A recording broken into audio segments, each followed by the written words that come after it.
Hi friends, అందరూ ఎలా ఉన్నారు? నేను ఏదో పాస్తా చేస్తున్నానండి, వైట్ సాస్ పాస్తా. ముందుగా కనుక నా ఛానల్ చూస్తుందంటే సబ్స్క్రైబ్ చేసుకోండి ఫ్రెండ్స్. అందరూ చూస్తున్నారు కానీ సబ్స్క్రైబ్ చేసుకోవట్లేదు ఫ్రెండ్స్. మీరు చేసుకుంటేనే నాకు కొంచెం సపోర్ట్గా ఉంటుంది, చేయాలని ఎగ్జైటీగా ఉంటుంది ఫ్రెండ్స్. ఓకే ఫ్రెండ్స్, ఎలా చేస్తున్నానో చూద్దాం రండి.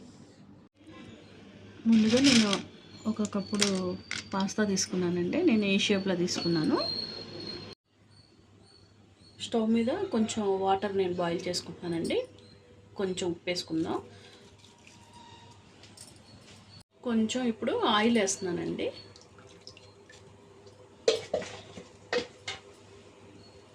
వాటర్ మొత్తం బాగా బాయిల్ అయ్యేటప్పుడు మనం అప్పుడు పాస్తా వేసుకోవాలి. దాంట్లో ఇంకొంచెం బాయిల్ అవ్వాలండి అది. ఇదిగోండి, వాటర్ బాయిల్ అయిపోయింది. ఇప్పుడు మనం పాస్తా వేసుకోవాలి దీంట్లో.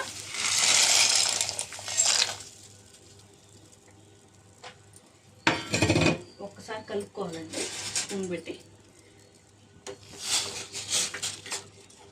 75% కుక్ అవుతే చాలు అది. ఇదిగోండి, అయిపోయింది, ఉడికిపోయింది. మనం ఇప్పుడు ఒకటి కట్ చేసుకొని చూద్దామండి. అయిపోయిందండి, కట్ అయింది. ఇలా కట్ వెజిటేబుల్స్ అన్నీ మనం ఫ్రై చేసుకుందాం. ముందుగా కొంచెం కళాయి వేడెక్కింది. ఇప్పుడు కొంచెం ఆయిల్ వేస్తున్నానండి. ఇప్పుడు ముందుగా చిన్నగా కట్ చేసుకున్నామండి ఎల్లుల్లిపాయలు, ఇవి వేసుకోవాలి.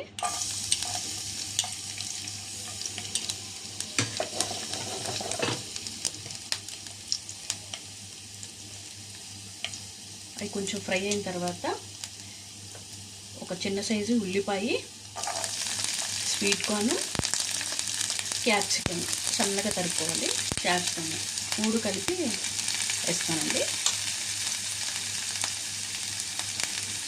ఒక సన్న మంట కింద మగ్గాలి ఇది.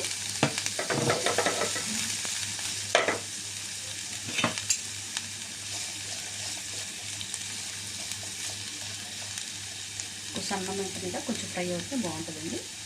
ఉడకబెట్టుకున్నాం కదా, దాంట్లో కొంచెం వేసుకున్నామండి సాల్ట్. దీంట్లో కొంచెం వెజిటేబుల్ అన్నీ ఉన్నాయి కదా, దానికి సరిపడేంత వేసుకోవాలండి, ఎక్కువ వేయద్దు.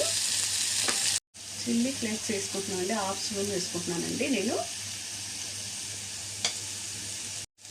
ఒకసారి కలుపుకోవాలండి. ఓకేనండి, జస్ట్ ఈ ఫ్రై అయితే చాలు. మనకి వెజిటేబుల్ మొత్తం ఫ్రై అయితే చాలు. ఓకే, అయిపోయింది, తీసేస్తున్నాను. ఇప్పుడు ఇవన్నీ వెజిటేబుల్ అన్నీ ఫ్రై అయినాయి కదా, తీసాను, వేరే గిన్నె పెట్టాను. అదే ప్యాన్లో నేను వైట్ సాసు ప్రిపేర్ చేస్తాను. బటర్ వేసుకున్నానండి. 1 స్పూనున్నర బటర్ వేసుకున్నానండి. అది బాగా మెల్ట్ అయ్యాలండి. మెల్ట్ అయిన తర్వాత కార్న్ పౌడరు 1 స్పూన్ వేసానండి. కొంచెం వేసుకుందామండి. వేసుకున్న తర్వాత బాగా దాన్ని కలపాలి. బటర్లో బాగా మిక్స్ అవ్వాలి. అది ఉండలు రాకుండా కలుపుకోవాలండి. ఇప్పుడు కాచి చల్లార్చిన పాలు కొంచెం కొంచెంగా పోసుకుంటూ కలుపుకోవాలండి.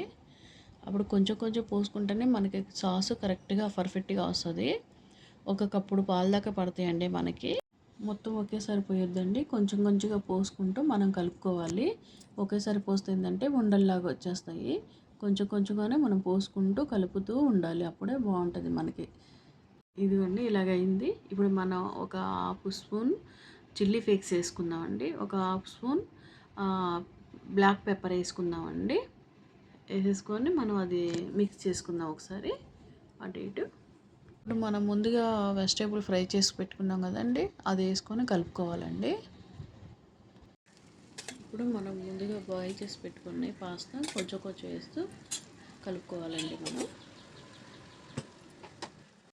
ఫైనల్గా చీజ్ వేసుకుందామండి. చీజ్ వేసుకున్నాక 2 మినిట్స్ ఉంచుకొని మొత్తం మెల్ట్ అయిన తర్వాత సర్వింగ్ బౌల్లోకి సర్వ్ చేసుకుందామండి. అయిపోయిందండి మనది. ఓకేనండి, మీరు ట్రై చేసి ఎలా వచ్చిందో కామెంట్ చేయండి ఫ్రెండ్స్.